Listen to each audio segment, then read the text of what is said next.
Okay, we're recording. You good? You ready? Yeah. I'm Asokan. So, this is the Introduction to Engineering Management, which, as you probably know, Masokan, is a course in engineering that is combined with science and a flourishing career currently that makes quite a lot of money. My name is Erica Keegan. I'm a junior at Desert Mountain High School. I've been doing robotics for a year. I joined it my sophomore year. I know, I'm like really new to it. Nothing like Kate, I know. Make fun of me a different day. But yeah, So we made a fabulous presentation and I hope you enjoy. Yeah. I'm Kate Nikars. I'm a freshman at Desert Mountain High School. I've Lovely to done meet you. what? Lovely to meet you. You too.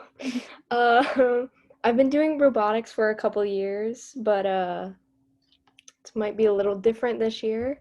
And yeah, Was it the COVID, the online, or the complete just a little bit of everything, I think. It's just like a big soup. soup? Yeah. There are a lot of like things inside of it, a lot of meat, a lot of carrots, or just broth.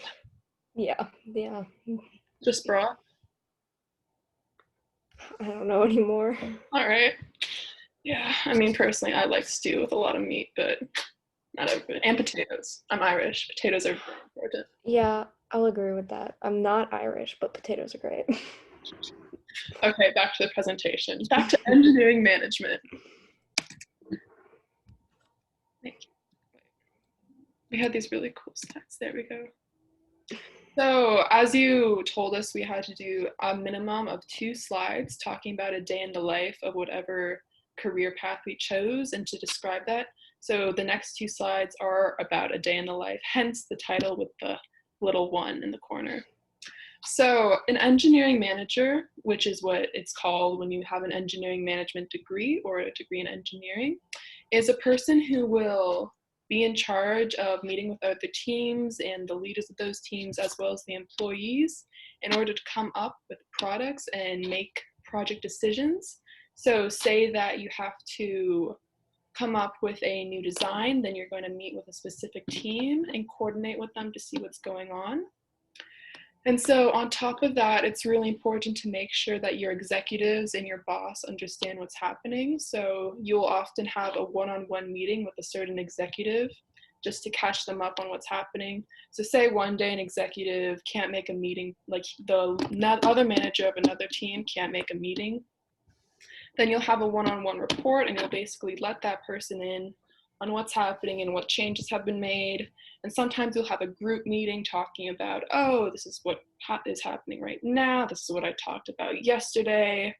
So this person will also have other meetings on top of the ones where he or she is introducing a new product where they talk about and develop a seasonal or a year-long plan. So a year-long plan could be anything from saying, oh, by this time we'll have blank blank produced, or blank blank here will be done at this time.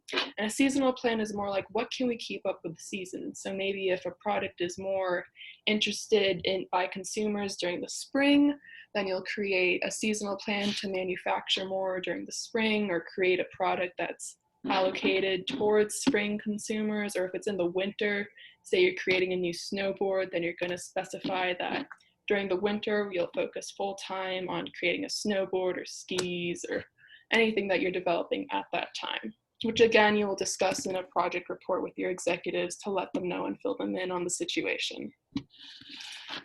So in the next slide, which builds on everything that I just talked about in the previous slide of the day in the life. So as you can see by the number 2 in the corner, which, I think it looks pretty.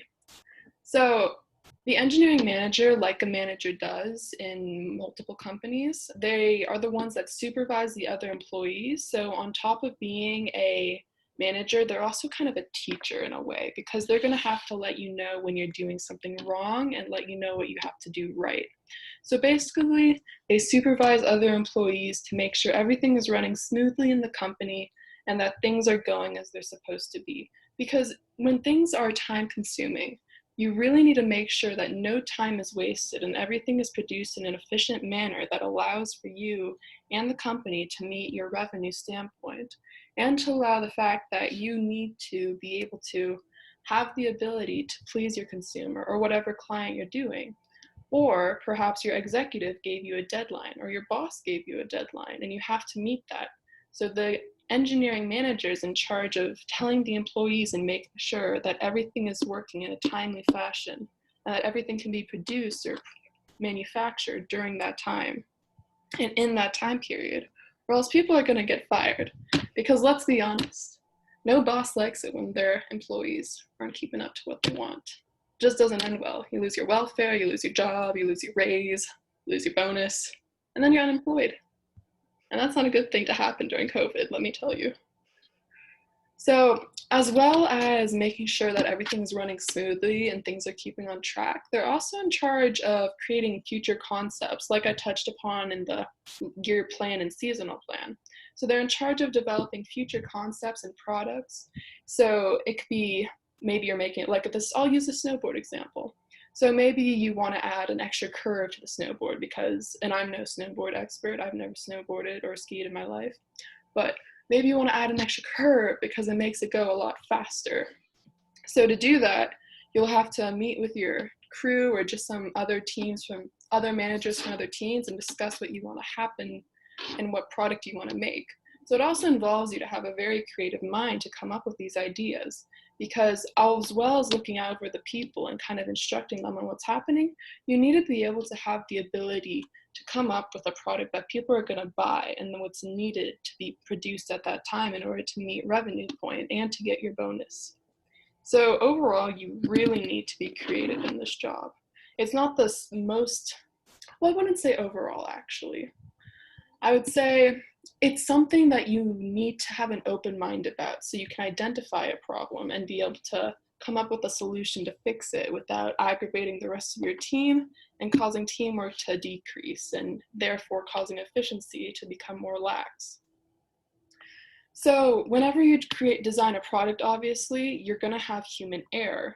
So the engineering manager is also in charge of making sure they find out or try to limit as much human error that can happen during the project itself.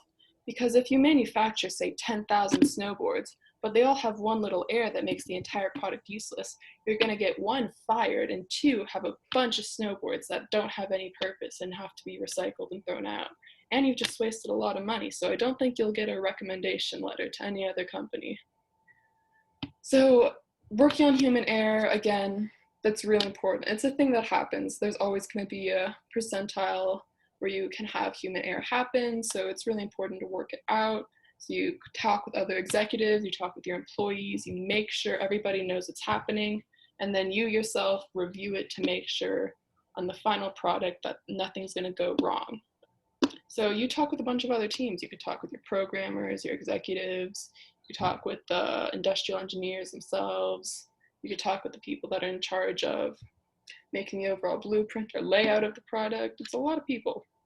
And so for the last part of the day in the life, you're, as I've mentioned like 1,000 times probably already, you're managing the activity of all the workers in your team and who does what and where they do that. So if, say, Jerry needs to be in like department A, you got to make sure that Jerry's in department A. Like you can't have Jerry wandering out department C getting a coffee break. You got to make sure he's in department A doing his job. But he also needs to know what the heck he's doing. So, because Jerry might be like, hey, I'm just getting a coffee break. But you can't do that. Jerry can't just get a coffee break if he has to be manufacturing snowboards, okay? Like nobody wants snowboards filled with coffee or smelling like coffee. I mean, some people probably do, but that's like a special edition where you get scented snowboards. The general consumer is not going to want those snowboards. So yeah, the engineering manager is in charge of conducting who does what and where they do it, where they need to be, who they're doing.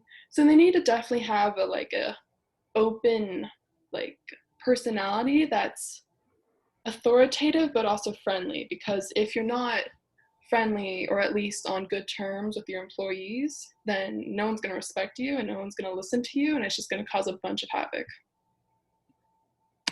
Next slide. My throat hurts. One sec, water break.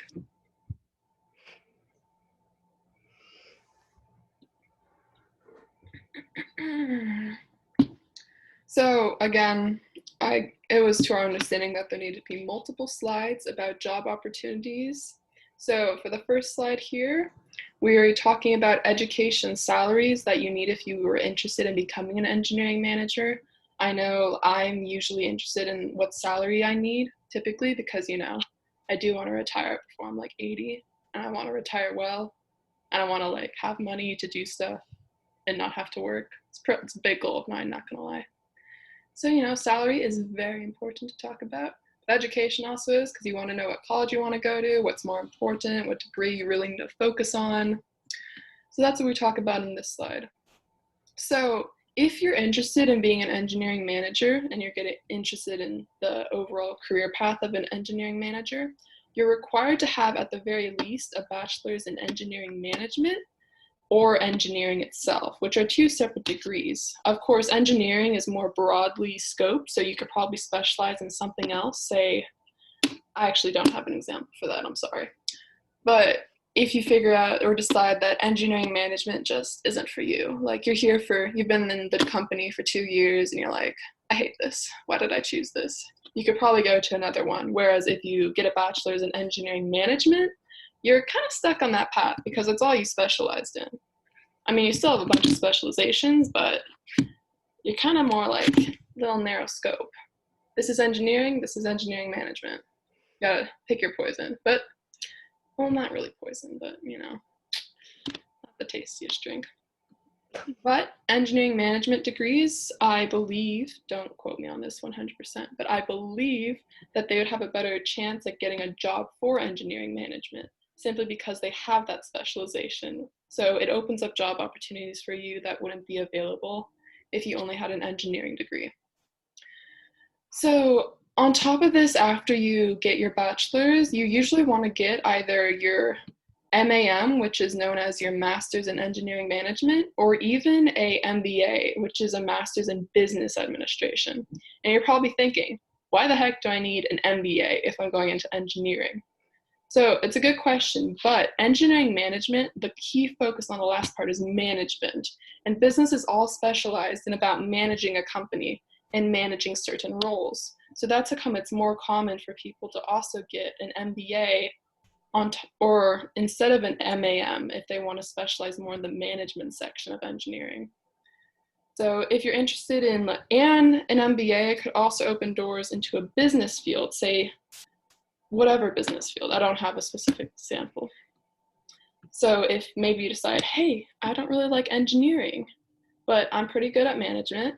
So you could go to a company and maybe it wouldn't be as luxurious as an engineering management job, but people still need management for overall workers. So you'd still have that ability in case it didn't work out for you. Of course, it'd be harder to get a job in business simply because you managed in engineering, but it would still be more doable. So based on statistics that we found based on 2020, which was kind of a wacky year, let's be real, and it's only halfway over. I really don't want to know what's in the doors for September. It's like, remember the killer hornets? Like they popped up in July. What happened? Like, exactly. Where did they go? What happened to them? They were everywhere and then they're just gone, like Thanos. Like when he snapped and everybody just disappeared. Like that. It's like, why would you introduce killer hornets to the plot if they have no relevance? I know. What's the point? Mm-hmm. I'm like, at least the California fires, they're still going on. They're still causing chaos. The tornadoes too. Go. Exactly. Hurricanes, tornadoes, fires, they're still causing chaos, but the hornets, they just disappeared. They're making a comeback. I can feel it. 2020 World Tour, please let's not have that happen. I'd like die on the inside and be like, bye world. I think everyone would. Yeah, I'm like, can we? No, I'll take the fire. I'll even take like, I don't know, something. Please don't bring the hornets. Please don't bring the hornets. You can't fight something that big and deadly. I mean, they're not really that big, but they're hurt, painful. And a lot of them. That's not Exactly. good. It's not good at all. And there's this like talk of like releasing like 73,000 mosquitoes that are like artificially created. I'm like, we're not low on the mosquito population. I'm sorry, Yeah. going off on a tangent. But back to the salary expectations of an engineering manager. So, depending on your experience, based on 21 statistics, 2020, not 2021, holy crap. So, in America, the average salary of an engineering manager was about $138,000 to $158,000. Again, I'm sure this varies on experience, but this was decided as the overall median for, overall mean. Mean. Sorry. It's been a while since I did algebra. But yeah, that's not even algebra. I'm sorry. That's like basic math. Yeah, okay. Let's hope I succeed in my math class this year. But so the overall mean was about 138,000 to 158,000, with the low being about 90,000. And then if you were, I guess, really bad at your job, you probably got lower than that. But the overall average was a pretty decent amount, 6 figures, man. Like, I wish I had that much money coming out with that degree. So that is the slides talking about a day in the life of an engineer, and then brief education and salaries. And then Kate, my darling partner, is going to take it away for the next few. So voila, you have the floor. Okay. So we're going to continue on job opportunities, and we're also going to talk about some other things. So in Arizona, there are many jobs available for engineering managers. Most of them are located in Phoenix, with some in Chandler, Tempe, and Mesa. Not super specialized, but some knowledge required for special management projects. The job opportunities here, they're kind of, I wouldn't say sparse, but I don't think a desert is the best place for like robots, but there's like a bunch of schools here where you could learn like where to get a good job opportunity, like a lot of different places. Yeah, so building on the not super specialized part, so basically she just means that some job, like, so for some job opportunities they're saying, oh, you need to be a senior in like blank specific section of engineering to be an engineering manager for this, but other ones are just saying we need an engineering manager to help us because we need help desperately. So that's basically what she's talking about. And then moving on from that to the next slide.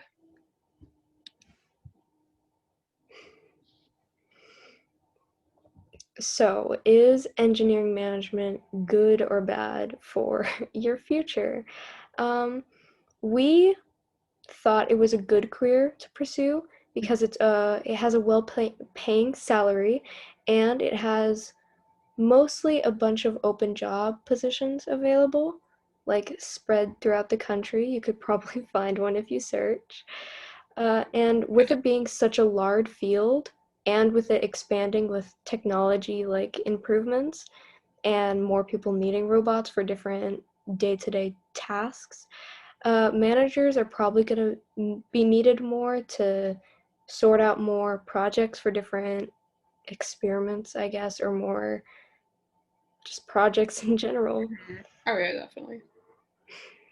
It kind of builds on, she kind of is like building on what I said earlier about like how managers themselves are there to keep order and things running smoothly and efficiently. So with the engineering field expanding at such a large rate as it's been doing recently because of current growth in science and technology in general, then people are going to be needed to manage those sections in order to make sure everything's operating smoothly. But again, we are kind of crazy right now, so who knows when that'll happen? Not me.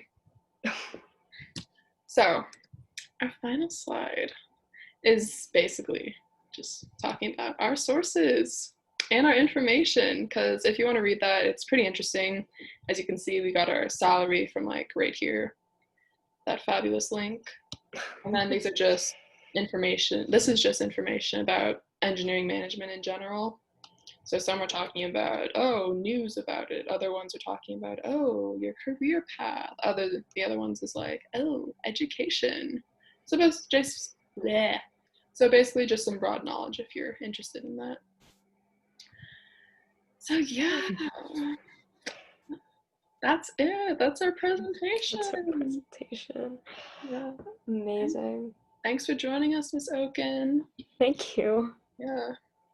Kate and I are buddy now. We've been like chatting for a while. Yeah, it's been interesting. Making fun of you, Okay. I promise. All right. Thanks for joining. I hope you enjoyed this. See you later. Have a nice day.